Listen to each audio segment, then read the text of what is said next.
ಎಲ್ರಿಗೂ ಸಂಧ್ಯಾ ಮಾಡುವ ನಮಸ್ಕಾರಗಳು. ಇವತ್ತು ನಾನೊಂದು ಟಿಪ್ಸ್ ಹೇಳ್ತಾ ಇದ್ದೀನಿ.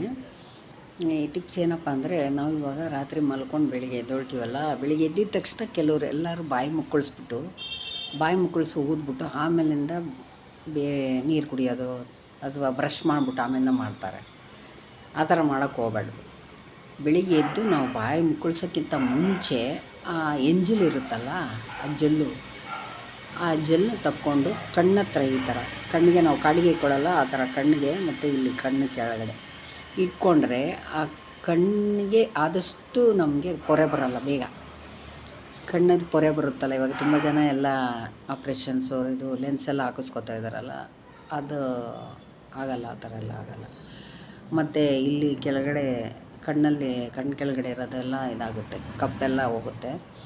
ಅದು ಮಾಡಿಬಿಟ್ಟು ನಂತರ ಒಂದು ಸ್ವಲ್ಪ ಒಲೆ ಮೇಲೆ ಒಂದೂವರೆ ಲೋಟ ಅಷ್ಟು ಬೆಚ್ಚಗೆ ಕಾಯಿಸ್ಕೊಂಡು, ನೀರು ಜಾಸ್ತಿ ಬಿಸಿ ಬೇಡ, ಬೆಚ್ಚಗೆ ಇರಬೇಕು. ಆ ಥರ ನೀರನ್ನ ಒಂದೂವರೆ ಲೋಟ ಅಷ್ಟು ಚೆನ್ನಾಗಿ ಬಾಯಿ ಮುಕ್ಕಳಿಸ್ಕೊಂಡು ನುಂಗಬೇಕು, ಕುಡಿಬೇಕು ಅದನ್ನು.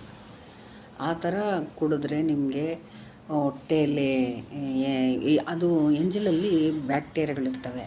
ಅದು ನಮಗೆ ಪಿಂಪಲ್ಸ್ ಏನಾದರೂ ಇದ್ದರೆ, ಒಂದು ಸ್ವಲ್ಪ ಗುಳ್ಳೆ ಇಲ್ಲೆಲ್ಲ ನೋವ್ತಾ ಇರುತ್ತಪ್ಪ, ಏನೋ ಇಲ್ಲಿ ಒಂದು ಸ್ವಲ್ಪ ಮಳಮೆ ಗುಳ್ಳೆ ಥರ ಬರೋ ಥರ ಇದೆ, ನೋವುತ್ತೆ ಅಂತ ಅನ್ನೋ ಟೈಮಲ್ಲಿ ನೀವು ಬೆಳಿಗ್ಗೆ ಎದ್ದಿದ ತಕ್ಷಣ ಎಂಜಿಲ್ ತೆಗೆದು ಆ ಜಾಗಕ್ಕೆ ಹಚ್ಕೊಂಡು ಮಾರನೇ ದಿವಸ ನೋಡ್ರಿ ಆ ಗುಳ್ಳೆನೇ ಇರೋಲ್ಲ, ವಾಸಿ ಆಗಿಬಿಡುತ್ತೆ. ಆ ಮುಖದ ಮೇಲೆ ಏನೇ ಗುಳ್ಳೆ ಬಂದರೂ ನೋವಿದ್ರೂ ಆ ಎಂಜಿಲ್ ಇಕ್ಕೊಂಡ್ರೆ ಹೊಟ್ಟೋಗುತ್ತೆ, ಇನ್ನೇನು ಮಾಡೋದು ಬೇಡ. ಆ ಥರ ಬ್ಯಾಕ್ಟೀರಿಯಾಗಳು ನಮ್ಮ ಎಂಜಿಲಲ್ಲಿರುತ್ತೆ ಬೆಳಿಗ್ಗೆ. ಯಾಕಂದರೆ ರಾತ್ರಿಯೆಲ್ಲ ನಾವು ನಿದ್ದೆ ಮಾಡಿರ್ತೀವಲ್ವ, ಬಾಯಿ ಒಂದೇ ಸಮ ಮುಚ್ಕೊಂಡಿರ್ತೀವಿ, ಉಸಿರಾಟ ಆಡ್ತಾ ಇರ್ತೀವಲ್ಲ, ಆ ಜೊಲ್ಲು ರಸ ಬಾಯಿ ತುಂಬ ತುಂಬ್ಕೊಂಡಿರುತ್ತೆ. ಅದರಲ್ಲೆಲ್ಲ ಫುಲ್ಲು ನಮಗೆ ಆ ಬ್ಯಾಕ್ಟೀರಿಯಾಗಳು ಇರುತ್ತೆ. ಆ ಬ್ಯಾಕ್ಟೀರಿಯಾ ನಾವು ನೀರಲ್ಲಿ ಯಾವಾಗ ನಾವು ಮುಕ್ಕಳಿಸಿ ನುಂಗ್ತೀವೋ, ಆ ಹೊಟ್ಟೆಯಲ್ಲಿ ನಮಗೆ ಏನೇ ಇದ್ರೂ ಅದನ್ನೆಲ್ಲ ನಿರ್ವಹಣೆ ಮಾಡುತ್ತೆ. ಫುಲ್ಲು ಅದು ಬ್ಯಾಕ್ಟೀರಿಯಾಗಳು ಒಳಗಡೆ ಹೋಗಿ ಒಳಗಡೆ ಏನಾದರೂ ಇದ್ದರೆ ಕ್ರಿಮಿಕೀಟ ಅದು ಇದು ಏನೋ ಇರುತ್ತಲ್ಲ ಬ್ಯಾಕ್ಟೀರಿಯಾಗಳು, ಅದನ್ನೆಲ್ಲ ಸಾಯಿಸಿ ಮತ್ತು ನಮಗೆ ಜೀರ್ಣಕ್ರಿಯೆನ ಚೆನ್ನಾಗಿ ಮಾಡುತ್ತೆ. ಜೀರ್ಣಶಕ್ತಿ ಹೆಚ್ಚು ಮಾಡುತ್ತೆ, ಚೆನ್ನಾಗಿ ಜೀರ್ಣ ಆಗುತ್ತೆ, ಹೊಟ್ಟೆ ಹಸು ಚೆನ್ನಾಗಾಗುತ್ತೆ.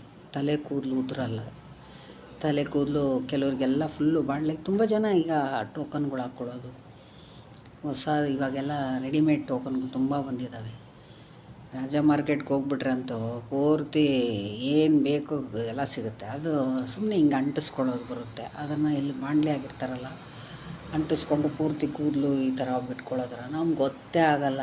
ನಿಜವಾಗ್ಲೂ ಕೂದಲು ಅಂದ್ಕೋಬೇಕು ಅವ್ರದ್ದು, ಆ ಥರ ಇರುತ್ತೆ. ಅದಕ್ಕೆ ಆ ಥರ ಬಾಣಲೆ ಆಗೋದು ಎಲ್ಲ ಏನಿಲ್ಲ, ಕೂದಲು ಚೆನ್ನಾಗಿ ಬೆಳೆಯುತ್ತೆ, ಬುಡಕ್ಕೆ ಶಕ್ತಿ ಬರುತ್ತೆ. ಡೈಲಿ ಆ ಥರ ಮಾಡ್ಕೊಂಬನ್ನಿ, ಇದಾಗುತ್ತೆ. ಅದನ್ನು ಹೇಳೋಕ್ಕೆ ನಾನು ಇಷ್ಟಪಟ್ಟೆ, ಅದಕ್ಕೋಸ್ಕರ ನಾನು ಹೇಳಿದೆ. ನಿಮಗೆ ಈ ಟಿಪ್ಸ್ ಇಷ್ಟ ಆಗಿದರೆ ಲೈಕ್ ಮಾಡಿ, ಶೇರ್ ಮಾಡಿ, ಸಬ್ಸ್ಕ್ರೈಬ್ ಮಾಡಿ. ವಂದನೆಗಳು.